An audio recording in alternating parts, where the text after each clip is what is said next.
В целом положение в лесной отрасли в целом в стране достаточно непростое, и оно уже на протяжении достаточно длительного времени подвергается критике.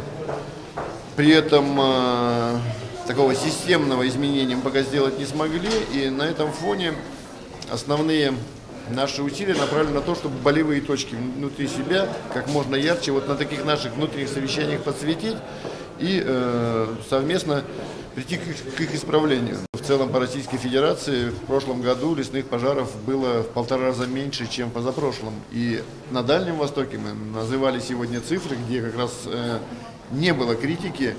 В отдельных регионах, вот у хозяев сегодняшнего мероприятия, в 56 раз лучше показатели по пожароопасному сезону. Здесь Дальневосточный федеральный округ в пожарном отношении, он безусловно заслуживает добрых слов за прошлый год, а Республика Саха-Якутия просто отдельно. Благодарности правительству и коллегам-лесникам, пожарникам, которые этот сезон отработали так, что им есть чем гордиться, показатели просто блестящие. Формат предоставления лесных участков пользования, безусловно, делает возможности для лесного бизнеса по получению сырья гораздо шире, и при этом основное преимущество получают как раз те регионы, в которых лесной бизнес до этого был не развит. Вот мы сегодня были на предприятии «Алмаз», у них возникают проблемы, они экспортируют, причем продукцию переработки, пиломатериалы, более глубокую переработку, строганный погонаж, домокомплекты. Австрия, Германия удовлетворяет потребности республики, и у них есть проблема с обеспечением тем лесным фондом, который можно было бы рубить летом, потому что республика все-таки, скажем так, не самые комфортные условия для заготовителей.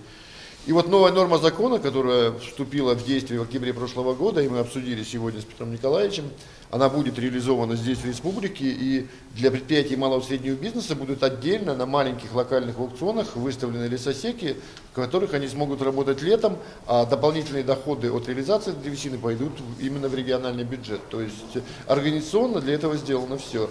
Тем более, что в формате экономического кризиса как раз для лесопромышленников, которые у нас во всей стране экспортоориентированы, за счет курсовой разницы есть определенные даже конкурентные преимущества для развития отрасли в такое сложное время. Мы как лесной субъект, как субъект, на территории которого расположена значительная площадь лесного фонда, ежегодно предусматриваем определенные средства на поддержку лесной отрасли, лесного хозяйства. Например, в 2015 году мы предусмотрели за счет средств регионального бюджета порядка 470 миллионов рублей. Ну и в этом году примерно в таком объеме мы будем поддерживать лесное хозяйство, лесную отрасль нашей республики.